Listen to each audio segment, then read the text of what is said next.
हमारा सब्जेक्ट है plant maintenance and material handling. हमने शुरू की हुई है यूनिट मटेरियल हैंडलिंग सिस्टम। तो मटेरियल हैंडलिंग सिस्टम के अंदर हम लास्ट लेक्चर के अंदर बात कर रहे थे types of material handling equipments के बारे में कि कौन कौन से हमारे इक्विपमेंट्स हैं जिनका हम यूज करते हैं मटेरियल को हैंडल करने के लिए। जो भी हमारे मटेरियल है, मटेरियल को हैंडल करने के लिए, स्टोरेज करने के लिए, उनकी मूवमेंट करवाने के लिए हम कौन कौन से इक्विपमेंट्स का यूज करते हैं। तो तीन तरह के बेसिक हमारे इक्विपमेंट्स होते हैं जिनका हम यूज करते हैं किसी भी प्रकार की मटेरियल की मूवमेंट करवाने के लिए। मूवमेंट करवाना, स्टोरेज करवाना, या फिर हम बोल सकते हैं उसको हैंडल करना। तो कौन कौन से होते हैं वो? सबसे पहले कन्वेयर, सेकंड हमारे रहेंगे क्रेन्स एंड होसिस्ट, और थर्ड हमारा होगा इंडस्ट्रियल ट्रक्स। तो हमने फर्स्ट पॉइंट के बारे में बात की थी कन्वेयर्स को। कन्वेयर क्या थी कि जो यूनिफॉर्म लोड है, यूनिफॉर्म लोड होगा, उस लोड को ट्रांसफर करने के लिए एक पॉइंट से दूसरे पॉइंट तक, या फिर movement of uniform load between fix point, कि किन्हीं दो फिक्स पॉइंट के बीच में, जैसे कि पॉइंट ए से लेके पॉइंट बी तक हमने क्या करवानी है, मूवमेंट करवानी है एक यूनिफॉर्म लोड की। तो उसको मूव करवाने के लिए हम जिस इक्विपमेंट का यूज कर रहे हैं वो इक्विपमेंट हमारे लिए कौन सा रहता है, उसको हम बोलते हैं कन्वेयर। तो कन्वेयर के आगे टाइप्स की बात की थी कि कन्वेयर आगे फर्दर टाइप्स के होते हैं जिनके अंदर belt conveyor, screw conveyor, roller conveyor, pipeline conveyor, monorail, और हमारा कौन सा होता है, ट्रॉली कन्वेयर। कौन सा रहता है, ट्रॉली कन्वेयर। यूज की बात की थी कि कहां कहां पे यूज हम करते हैं कन्वेयर्स का। नेक्स्ट हम उसी के अंदर बात करते हैं एडवांटेज ऑफ कन्वेयर, कि जो कन्वेयर है कन्वेयर के एडवांटेज के बारे में। एडवांटेज ऑफ कन्वेयर्स, कि जो कन्वेयर है कन्वेयर की क्या क्या एडवांटेज है, कहां कहां पे हम कन्वेयर्स को यूज कर सकते हैं, क्या क्या एडवांटेज है। नेक्स्ट हम उसके बाद बात करेंगे डिसएडवांटेज के बारे में। तो देखिए फर्स्ट पॉइंट क्या है कि नॉइसलेस ऑपरेशन, कि जो हमारा कन्वेयर्स का बात करेंगे तो कन्वेयर्स के दौरान जो भी हमारी मटेरियल हैंडलिंग हो रही है, मटेरियल की मूवमेंट हो रही है, वो एक तरह से सारी जो प्रोसेस होती है वो नॉइसलेस होती है, यानी कि किसी भी प्रकार की आवाज नहीं आती उसके दौरान। तो हम क्या लिखेंगे, noiseless operation. Noiseless operation first point हमारा क्या रहेगा, नॉइसलेस ऑपरेशन। सेकंड हम बात करेंगे lower larger length of conveyor path, कि अगर हम बात करें कि हमने काफी डिस्टेंस तक जो भी हमारा मटेरियल है उस मटेरियल की हमने मूवमेंट करवानी है, उस मटेरियल को हमने लेके जाना है, ट्रांसफर करना है। तो जो कन्वेयर पाथ होता है, कन्वेयर क्या होता है, वो एक लेंथी पाथ होता है। तो लार्ज डिस्टेंस तक भी हम किसी भी मटेरियल को हैंडल कर सकते हैं, मूवमेंट करवा सकते हैं। तो सेकंड रहेगा लार्ज लेंथ ऑफ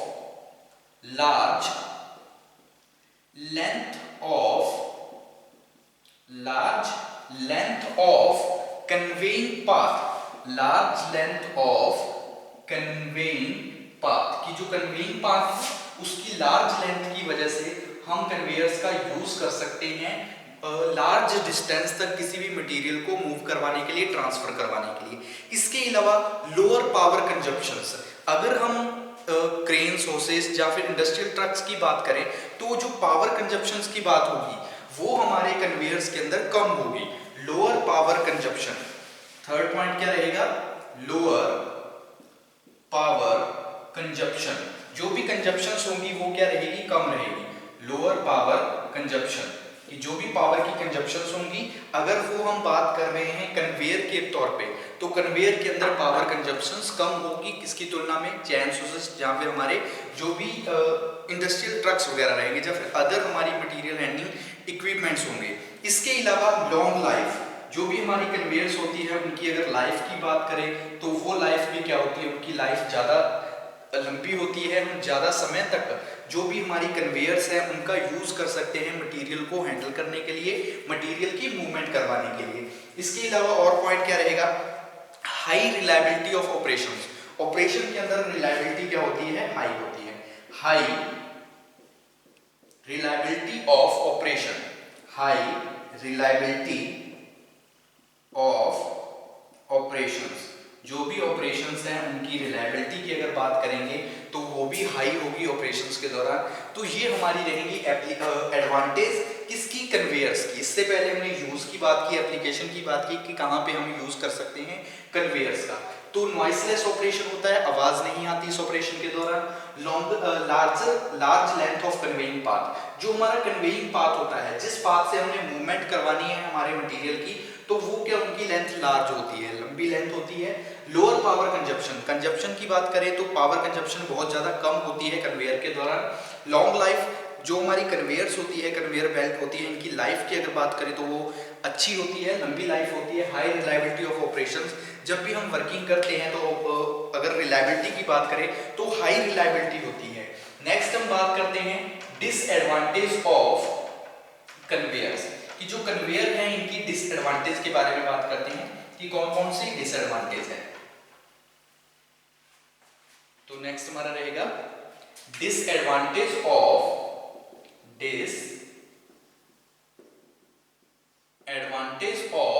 कन्वेयर, कि कन्वेयर्स अगर हम यूज कर रहे हैं मटेरियल को हैंडल करने के लिए, मटेरियल की मूवमेंट करवाने के लिए, मटेरियल को स्टोर करने के लिए, तो उसकी कुछ ना कुछ डिसएडवांटेज भी होगी। तो वो क्या है? सबसे पहले the loss of light weight bulk material carried away as dust, यानी कि कई बार क्या होता है कि जब हम जो लाइट वेट मटेरियल होते हैं जिनको हम लेके आ रहे हैं, जिनका यूज कर रहे हैं बल्क मटेरियल के तौर पे, क्योंकि कई बार क्या करता है जो लाइट मटेरियल है उन लाइट मटेरियल को हम क्या कर रहे हैं कन्वेयर के दौरान, कन्वेयर से हम एक जगह से दूसरी जगह पे ट्रांसफर कर रहे हैं। हम क्या कर रहे हैं उनको बल्क के साथ, बल्क यानी कि एक तरह इकट्ठा मटेरियल हमने उठाया, एक ग्रुप के अंदर मटेरियल उठाया, उस मटेरियल को हमने कन्वेयर बेल्ट पे रखा और एक जगह से दूसरी जगह पे ट्रांसफर कर रहे हैं। लेकिन जब हम ऐसा ऑपरेशन करते हैं तो उस दौरान डस्ट भी कई बार क्या होती है साथ में आ जाती है हमारे बल्क मटेरियल, जो भी हम मटेरियल लेके आ रहे हैं उन मटेरियल से। तो डस्ट की वजह से कन्वेयर्स के अंदर कई बार क्या आ जाती है प्रॉब्लम। तो ये एक तरह से डिसएडवांटेज है हमारी कन्वेयर्स के लिए। तो हम क्या लिख सकते हैं? The loss of light wait, the loss of light wait, the loss of lightweight bulk material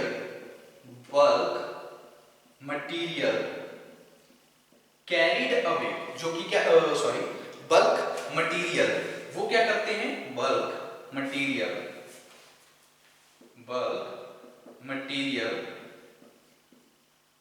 carried away dust, carried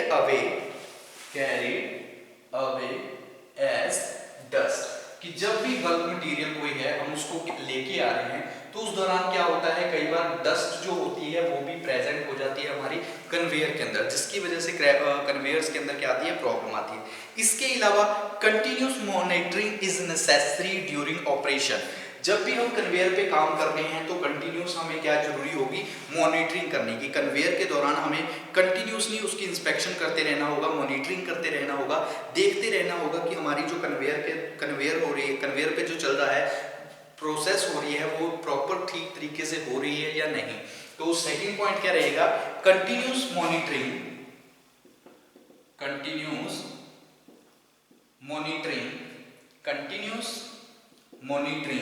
of conveyor belt, यानी कि जो भी नेसेसरी है वो हमें करना है। कंटिन्यूस मॉनिटरिंग ऑफ बेल्ट, कौन सी belt? Conveyor belt of belt is necessary, कि कंटिन्यूस हमें मॉनिटरिंग करनी होगी। किस चीज की मॉनिटरिंग करनी होगी? जो हमारी बेल्ट है उस बेल्ट की कंटिन्यूस से हम क्या करेंगे मॉनिटरिंग करेंगे, उसकी इंस्पेक्शन करेंगे। थर्ड पॉइंट की बात करते हैं तो थर्ड पॉइंट क्या रहेगा कि heat effect the material of belt, कि जैसे जैसे हमारी वर्किंग होगी, जैसे जैसे हम काम करते रहेंगे तो उस दौरान क्या होगा हीट प्रोड्यूस होगी। तो हीट प्रोड्यूस होने से कई बार इफेक्ट पड़ता है हमारी बेल्ट के ऊपर, बेल्ट हमारी क्या होती है डैमेज होनी शुरू हो जाती है। तो नेक्स्ट रहेगा heat effects the material of belt, heat effects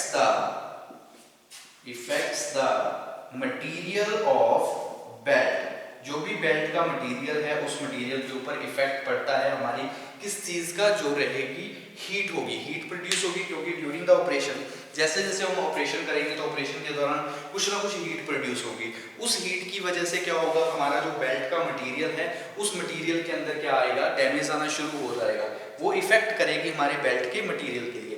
तो इसलिए हमने कोशिश करनी है कि जो भी हमारा बेल्ट का मटेरियल होगा वो अच्छी क्वालिटी का मटेरियल होना चाहिए। तो ये हमारी यहाँ पे रहेगी कन्वेयर की एडवांटेज और डिसएडवांटेज की हमने बात कर ली।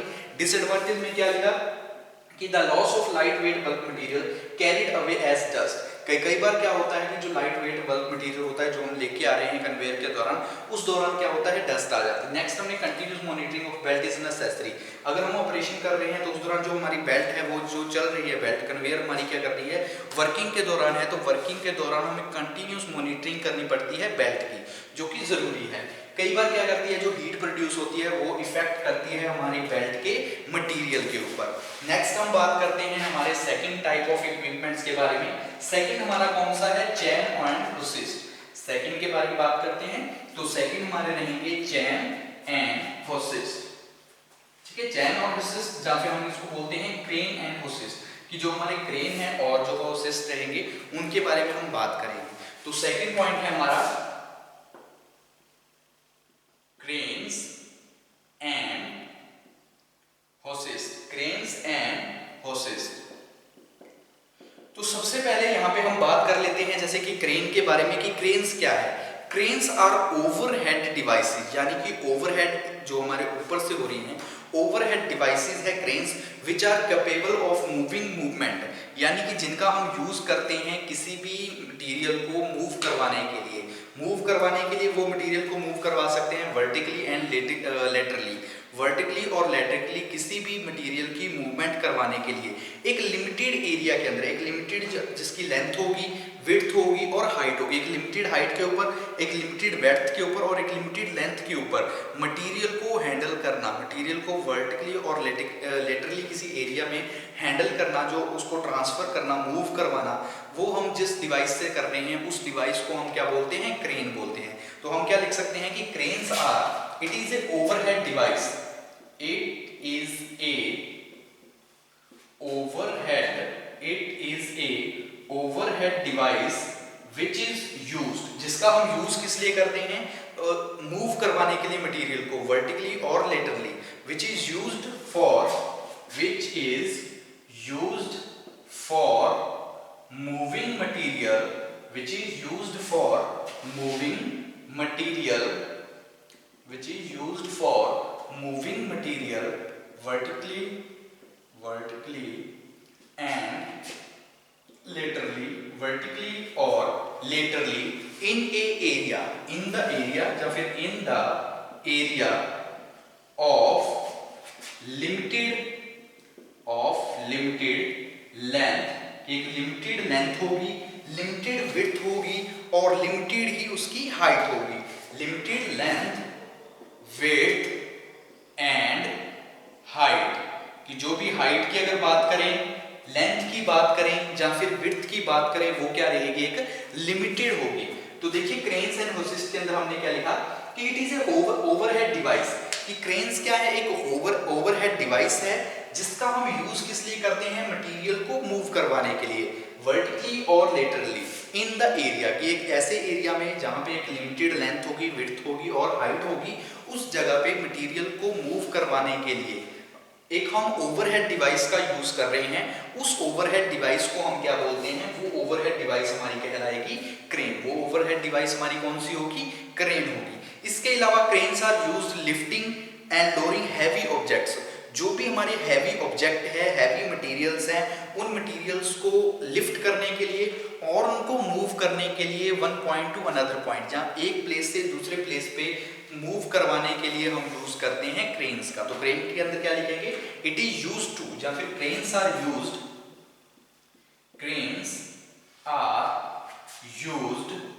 To lift heavy objects.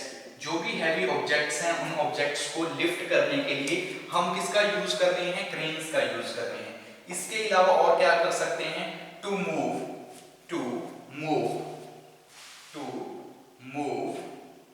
From one place to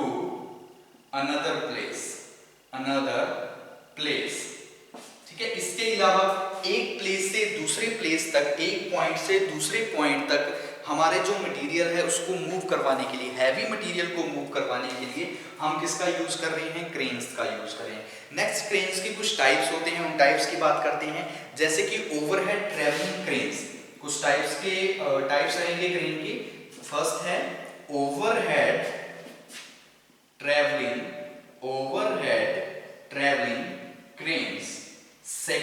पे हमारे पास रहेगी जो जिब क्रेन, सेकंड हमारी कौन सी होगी, जिब क्रेन।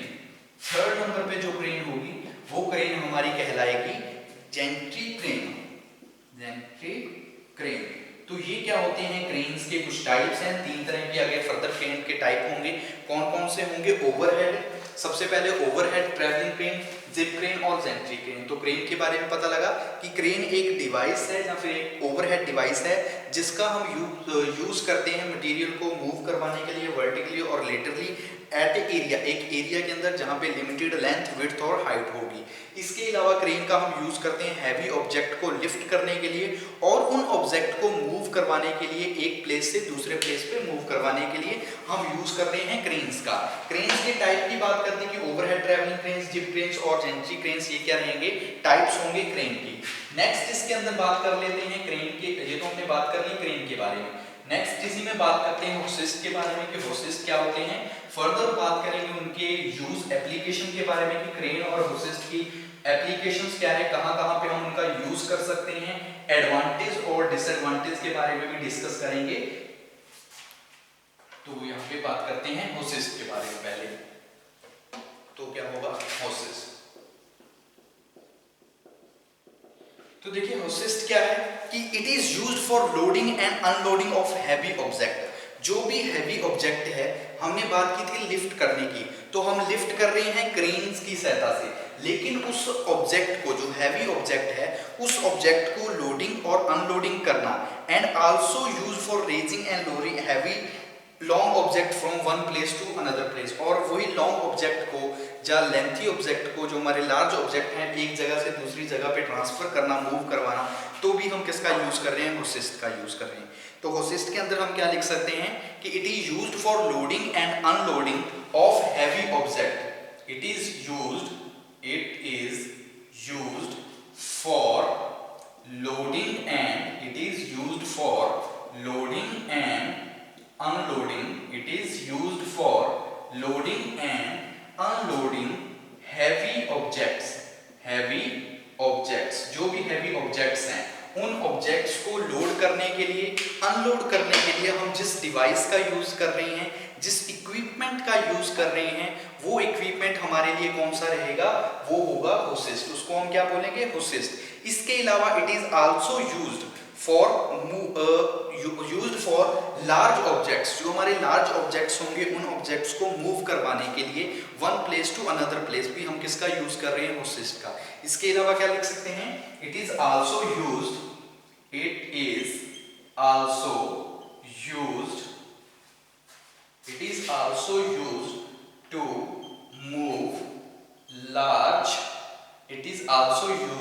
टू मूव लार्ज और long object to one place, ठीक है, move large और long object to one place, एक place से दूसरी place तक, to one place to another place, one place to another place, one place से दूसरे place तक ट्रांसफर करने के लिए भी हम किसका यूज कर रहे हैं, होसिस्ट का यूज कर रहे हैं मटेरियल को ट्रांसफर करने के लिए। अगर हम टाइप्स की बात करें तो ये भी 3 तरह के होते हैं, चैन होसिस्ट, न्यूमेटिक होसिस्ट और इलेक्ट्रिकल होसिस्ट। तो 3 तरह के हमारे रहेंगे, 3 टाइप्स होंगे। सबसे पहले क्या होंगे, चैन होसिस्ट, सेकंड हमारा रहेंगे न्यूमेटिक होसिस्ट और थर्ड हमारे होंगे इलेक्ट्रिकल या फिर इलेक्ट्रिक होसिस्ट। तो ये फर्दर 3 टाइप्स के होंगे, कौन कौन से, चैन होसिस्ट, न्यूमेटिक होसिस्ट और हमारे कौन से रहेंगे, इलेक्ट्रिक होसिस्ट। तो अब हम बात कर लेते हैं क्रेन्स और होसिस्ट के यूज के बारे में कि जो हमारी क्रेन्स थी या फिर होसिस्ट है, इनका हम कहां-कहां पे यूज कर सकते हैं। तो यूज की बात करते हैं, यूज या फिर आप बोल सकते हो एप्लीकेशन की, कहां-कहां पे हम इनका यूज कर सकते हैं। तो सबसे पहले movement is with in fixed area, एक फिक्स एरिया के अंदर मूव करवाने के लिए, एक बंद रूम है, एक कमरा है, उसके अंदर हम क्या करवा रहे हैं, मूवमेंट करवाना चाहते हैं एक फिक्स्ड एरिया के अंदर, तो वहां पे हम चैन और होसिस्ट का यूज कर सकते हैं मूवमेंट करवाने के लिए फिक्स्ड एरिया के अंदर।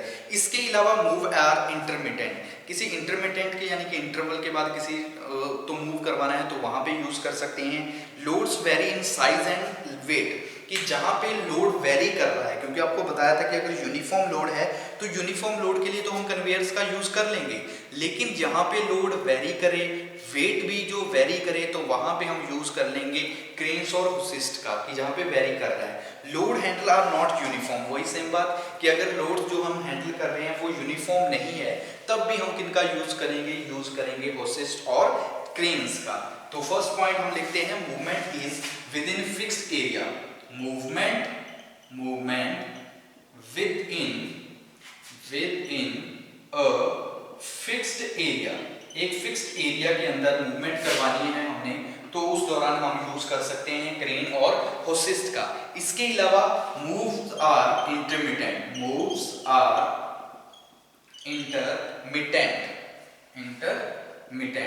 तो वहां पे भी हम किसका यूज कर सकते हैं, हमारी जो क्रेन्स एंड होसिस्ट रहेंगी। थर्ड पॉइंट के अंदर बात करते हैं लोड्स वेरी, जहां पे लोड क्या कर रहा है, वेरी कर रहा है। Loads vary in size and weight, जहां पे जो भी लोड है वो वेट और साइज के अकॉर्डिंग वेरी कर रहा है, तो वहां पे भी हम यूज कर सकते हैं क्रेन और होसिस्ट का। नेक्स्ट है loads handle are not uniform, loads handle are not uniform, जो लोड हम हैंडल कर रहे हैं वो अगर यूनिफॉर्म नहीं है तो वहां पे भी हम किसका यूज कर सकते हैं हमारे क्रेन एंड होसिस्ट का। तो ये हमारे रहेंगे यूज कौन कौन से, movement with in fix area के अंदर मूवमेंट, मूव्स आर इंटरमिटेंट यहाँ पे हो, loads vary in size and weight, और loads handle are not uniform, तो वहां पे हम यूज कर सकते हैं क्रेन्स और होसिस्ट का क्या कर सकते हैं, यूज कर सकते हैं। नेक्स्ट इसी के अंदर यहाँ पे बात कर लेते हैं एडवांटेज के बारे में, कि जो क्रेन एंड होसिस्ट हैं इनकी एडवांटेज क्या है। तो यहाँ पे बात करते हैं एडवांटेज के बारे में। एडवांटेज तो देखिए क्या क्या एडवांटेज हो सकती है। सबसे पहले high load capacity, high load को लिफ्ट करने की, कोई भी हाई लोड है उस लोड को लिफ्ट करना, एक जगह से दूसरी जगह पे लेके जाने की कैपेसिटी होती है क्रेन एंड होसिस्ट के अंदर। इसके अलावा कोस्ट इफेक्टिव होते हैं, ज़्यादा कॉस्टली भी नहीं होते, वर्सेटाइल होते हैं, लेस नॉइस, जो नॉइस की अगर बात करें वो भी कम होती है, हाई ड्यूरेबिलिटी होती है, ड्यूरेबिलिटी भी क्या होती है इनकी अच्छी होती है, नॉइस कम होता है, वर्सेटाइल होते हैं। इसके अलावा और क्या, हम कोस्ट इफेक्टिव होते हैं, और लोड कैपेसिटी भी इनकी क्या होती है, अच्छी होती है, हाई लोड को उठा सकते हैं। तो फर्स्ट एडवांटेज के अंदर, फर्स्ट पॉइंट के अंदर हम क्या लिख सकते हैं, high load capacity. First point क्या रहेगा, हाई लोड कैपेसिटी होती है। सेकंड पॉइंट की अगर हम बात करें तो और क्या इसके अंदर रहेगा, कोस्ट इफेक्टिव, क्या होते हैं ये, कोस्ट इफेक्टिव होते हैं, यानी कि इनका कोस्ट भी अगर हम बात करें तो कम होता है। थर्ड पॉइंट की बात करें एडवांटेज के अंदर, वो क्या रहेगा, वर्सेटाइल, ये क्या होते हैं, वर्सेटाइल होते हैं, ठीक है, ये क्या होते हैं, वर्सेटाइल, यानी कि इनके अंदर वर्सेटाइलिटी होती है। फोर्थ पॉइंट की अगर बात करें तो लेस नॉइस, जो नॉइस होता है यानी कि शोर होता है वो भी क्या होता है हमारे होसिस्ट और क्रेन्स का कम होता है। हाई ड्यूरेबिलिटी, और ड्यूरेबिलिटी क्या होती है इनकी, अच्छी होती है, यानी कि जो समय होता है चलने का, ज़्यादा समय तक ये क्या रखते हैं, चलते हैं। हाई ड्यूरेबिलिटी क्या होती है इनकी, अच्छी होती है। तो ये क्या रहेगी एडवांटेज ऑफ चैन होसिस्ट, जो भी हमारी चैन होसिस्ट है या फिर क्रेन्स है, न्यूमेटिक होसिस्ट है, तो इन सब की ये क्या रहेगी, एडवांटेज। तो यहाँ पे बात कर लेते हैं इसी के अंदर डिसएडवांटेज के बारे में, क्योंकि कुछ ना कुछ डिसएडवांटेज भी होगी हमारी क्रेन्स एंड होसिस्ट की। तो कौन कौन सी डिसएडवांटेज होगी, तो सबसे पहले फर्स्ट पॉइंट के अंदर कि these cranes are very expensive, जो क्रेन्स और होसिस्ट होती है ये क्या होती है, एक्सपेंसिव होती है। दीज आर वेरी एक्सपेंसिव, ये क्या होती है, महंगी होती है, इनका जो खर्चा होता है, कॉस्ट होता है, वो भी क्या होता है, ज्यादा होता है। इसके अलावा they require time, effort and money to be shifted from one form to another form. इनके अंदर हमें टाइम की जरूरत होती है, एफर्ट की जरूरत होती है, और मनी की भी जरूरत होती है, shifted from one or to another, एक जगह से दूसरी जगह पे ट्रांसफर करने के लिए हमें क्या होती है, ज़्यादा से ज़्यादा पैसे की ज़रूरत, ज़्यादा से ज़्यादा समय की ज़रूरत होती है ट्रांसफ़र करने की, क्योंकि एक्सपेंसिव होती है। इसके अलावा दे हैव मेंटेनेंस कोस्ट, जो मेंटेनेंस कोस्ट की बात करते हैं तो मेंटेनेंस कोस्ट भी इनका क्या होता है, हाई होता है, ठीक है, एक्सपेंसिव होते हैं। इन सेकंड पॉइंट की बात करें, they have high maintenance cost की, कोस्ट की हम बात करेंगे तो कोस्ट भी जो होता है, मेंटेनेंस कोस्ट, वो क्या होता है, ज़्यादा होता है। इसके अंदर हमारे जो रहेंगे चैन, क्रेन्स और होसिस्ट के अंदर। तो देखिए टाइप्स ऑफ मटेरियल के अंदर हमने सेकंड मटेरियल के बारे में बात की, इक्विपमेंट के बारे में बात की, वो हमारा कौन सा था, क्रेन एंड होसिस्ट। क्रेन्स के बारे में बात की कि क्रेन का हम यूज़ करते हैं, जो भी हमारा हैवी लोड होता है उस लोड को लिफ्ट करने के लिए, एक जगह से दूसरी जगह पे ट्रांसफ़र करने के लिए हम क्रेन्स का यूज़ करते हैं।